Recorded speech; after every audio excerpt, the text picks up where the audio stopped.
biglang magugulat na lang ako, ay, bakit ganun? Maria Morena, Yes.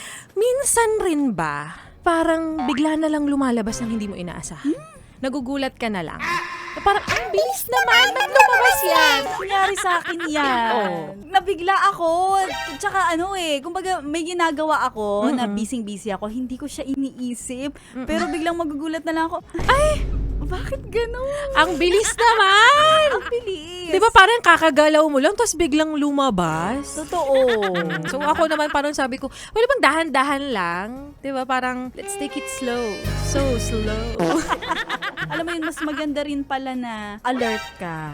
Alert ka sa mga ganyang bagay. Kasi kapag minsan bigla na lang siyang lalabas.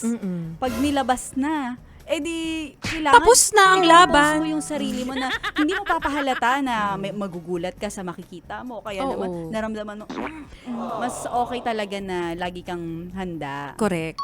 Kumbaga, minsan talagang dumadating sa point na lalabas at lalabas yan. O ano na naman yung pinag-uusapan nyo, Oo. Maria Morena and Laika Barista? Minsan ba bigla na lang lumalabas ng hindi mo inaasahan ang notification sa iyong cellphone? Oo. Di ba minsan nga tinatago pa natin yan? Na Correct. parang, ayoko nga yung mabasa yan, lalo na pag nasa loob ka ng LRT. Ayaw mo may makabasa na ibang tao. Kasi syempre, this is my private space. Private space? Ano pang ginagawa mo dito, ha? Sinasabi ko na nga ba eh. Solid yes friend ka talaga. Dahil nandito ka na rin lang, sige na, Mag-like at mag-comment ka na. mag-subscribe ka na rin at i-click ang notification bell. Para mapasali ka sa mga kalokohan namin. Bawal na bawal mag-no dito, ha? Kasi yes to yes!